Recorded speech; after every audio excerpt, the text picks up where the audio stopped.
₹95.50 की वृद्धि हो गई है और इस बढ़ोतरी के साथ ही एविएशन टरबाइन फ्यूल के दामों में भी भारी उछाल देखने को मिल रहा है और सियासी घमासान इस पर तेज हो गया है। महीने की शुरुआत में आए इस महंगाई के झटके ने विपक्षी दलों को केंद्र सरकार के खिलाफ हमलावर बना दिया है, जबकि आम आदमी पर देखिए पड़ने वाला जो असर है उसको लेकर राजनीतिक बयानबाजी भी चरम पर है।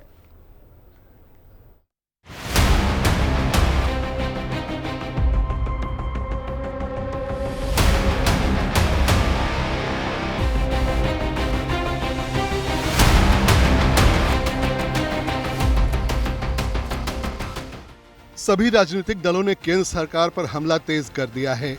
कांग्रेस ने इस मुद्दे पर केंद्र सरकार को सीधे निशाने पर लिया। पार्टी ने तीखा हमला बोलते हुए प्रधानमंत्री नरेंद्र मोदी पर तंज कसा और उन्हें महंगाई मैन करार दिया। कांग्रेस नेताओं का कहना है कि कमर्शियल सिलेंडर के दाम में ₹195.50 की ताज़ा बढ़ोतरी और पिछले 3 महीने में कुल ₹525 की वृद्धि ने यह साफ कर दिया है कि सरकार महंगाई पर नियंत्रण पाने में पूरी तरह विफल रही है।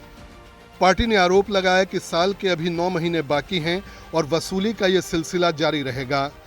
कांग्रेस का कहना है कि सरकार आम लोगों की रसोई और छोटे कारोबारियों की लागत की अनदेखी कर रही है।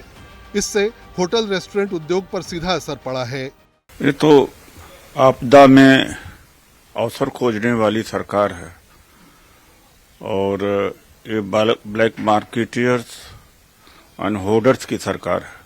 28 फरवरी को जब युद्ध शुरू हुआ, दूसरे तीसरे दिन बयान आया कि हमें एलपीजी सिलेंडर की कमी नहीं है, लेकिन एक दिन बाद या 2 दिन बाद 60 रुपए एलपीजी सिलेंडर पर बढ़ा दिया। एक तरफ कहते हैं कि हमारे पास पे सप्लाई की कमी नहीं है, आज कमर्शियल का भी दाम बढ़ा दिया। हाई स्पीड डीजल का दाम 2 बार बढ़ा चुके हैं, एक बार पहले भी बढ़ाए थे, एक बार आज भी बढ़ाए हैं। ये लूटने वाले हैं, लूट रहे हैं। वैसे भी आम आदमी पार्टी ने भी इस मुद्दे पर केंद्र को घेरा और इसे अंतर्राष्ट्रीय दबाव से जोड़ दिया। पार्टी के नेताओं का आरोप है कि सरकार के फैसले स्वतंत्र आर्थिक नीति के बजाय बाहरी दबाव में लिए जा रहे हैं। आम आदमी पार्टी ने कहा कि इस तरह की कीमतों में बढ़ोतरी देश की अर्थव्यवस्था पर नकारात्मक असर डाल रही है और आम जनता को महंगाई का तोहफा दिया जा रहा है। पार्टी ने सवाल उठाया कि जब सरकार ऊर्जा सुरक्षा और भंडारण को लेकर बड़े बड़े दावे करती है तो फिर कीमतों में इतनी तेज बढ़ोतरी क्यों हो रही है। शिवसेना यूबीटी ने भी सरकार के फैसले की आलोचना की और कहा कि इस तरह के कदम उठाने से पहले आम लोगों की स्थिति पर विचार किया जाना चाहिए था। पार्टी का कहना है कि लगातार बढ़ती कीमतों ने आम नागरिकों की मुश्किलें बढ़ा दी हैं और छोटे व्यवसायियों के लिए हालात और कठिन हो गए हैं। शिवसेना यूबीटी के नेताओं ने यह भी कहा कि सरकार को महंगाई के मुद्दे पर संवेदनशीलता दिखानी चाहिए और राहत के उपायों पर ध्यान देना चाहिए। समाजवादी पार्टी सांसद डिंपल यादव ने कीमतें बढ़ाए जाने पर सवाल किए। सरकार जब कह रही है कि सब नियंत्रण में है, स्थिति अच्छी है, तो आखिरकार ये कमर्शियल एलपीजी के प्राइसेस क्यों बढ़ाए जा रहे हैं और घरेलू गैस के भी प्राइसेस बढ़े हैं थोड़े दिन पहले, तो ये क्यों बढ़ाए जा रहे हैं अगर सरकार कह रही है कि सब कुछ नियंत्रण में है। सरकार साफ साफ बात कहे लोगों से, क्योंकि लोगों को बहुत विश्वास है सरकार के ऊपर। एटीएफ जेट फ्यूल की कीमतों में भारी उछाल को लेकर भी विपक्ष ने सरकार को घेरा है। दिल्ली, कोलकाता, मुंबई और चेन्नई जैसे प्रमुख शहरों में एटीएफ की कीमतों में एक झटके में लगभग दोगुनी बढ़ोतरी को विपक्ष ने चौंकाने वाला बताया। कांग्रेस और दूसरे विपक्षी दलों का कहना है कि इसका सीधा असर हवाई यात्रा पर पड़ रहा है। इससे टिकट महंगे हो रहे हैं और आम यात्रियों की जेब पर अतिरिक्त बोझ पड़ रहा है। विपक्ष का आरोप है कि सरकार इस बढ़ोतरी के प्रभाव को कम करने के लिए कोई ठोस कदम उठाती नजर नहीं आ रही है। विपक्षी दलों ने खाड़ी क्षेत्र में जारी तनाव और वैश्विक ऊर्जा बाजार में अस्थिरता का हवाला देते हुए सरकार की तैयारियों पर भी सवाल उठाए। उनका कहना है कि अगर अंतर्राष्ट्रीय परिस्थितियों के कारण कीमतों में बढ़ोतरी हो रही है तो सरकार को पहले से रणनीति बनाकर जनता को राहत देने के उपाय करने चाहिए थे। विपक्ष का आरोप है कि सरकार केवल दावे करती है लेकिन जमीनी स्तर पर राहत देने में नाकाम साबित हो रही है।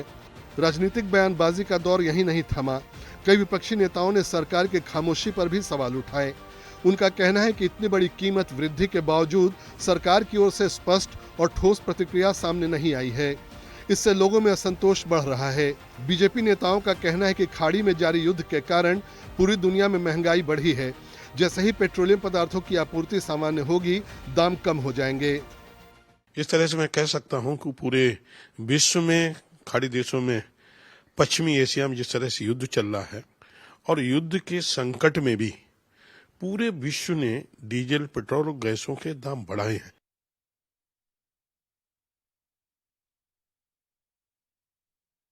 लेकिन देश में डीजल, पेट्रोल और गैस के दाम अभी तक नहीं बढ़ाए गए। इसके लिए मैं अपनी सरकार का बधाई देता हूं और माननीय मोदी जी का जितनी भी प्रशंसा की जाए और 140 करोड़ लोगों को प्रशंसा करनी चाहिए। जैसे युद्ध प्रारंभ हुआ था, पूरे विश्व में 15% से लेके 35% तक डीजल, पेट्रोल के दाम बढ़े गए। चाहे पाकिस्तान हो, बांग्लादेश हो, चाहे श्रीलंका हो या विश्व का कोई देश हो, सबने डीजल, पेट्रोल के दाम, कच्चे तेल में भी आशातीत वृद्धि हुई है, दूने पे पहुंच गई है। ऐसे पे 195 रुपए पर कॉमर्शियल पर गैस सिलेंडर पर दाम बढ़ा दिए तो कोई गलत बात नहीं है। कुल मिलाकर कमर्शियल एलपीजी सिलेंडर और एटीएफ की कीमतों में बढ़ोतरी ने सियासी माहौल को गरमा दिया है। कांग्रेस, आम आदमी पार्टी और शिवसेना, यूबीटी समेत कई विपक्षी दलों ने इसे आम जनता और छोटे कारोबारियों पर सीधा हमला बताया है। सरकार की नीतियों, ऊर्जा प्रबंधन और अंतर्राष्ट्रीय दबावों को लेकर उठ रहे सवालों ने इस मुद्दे को राजनीतिक बहस के केंद्र में ला दिया है। आने वाले दिनों में यह मुद्दा और तूल पकड़ सकता है, क्योंकि महंगाई और उससे जुड़े असर पर सियासत तेज होती जा रही है।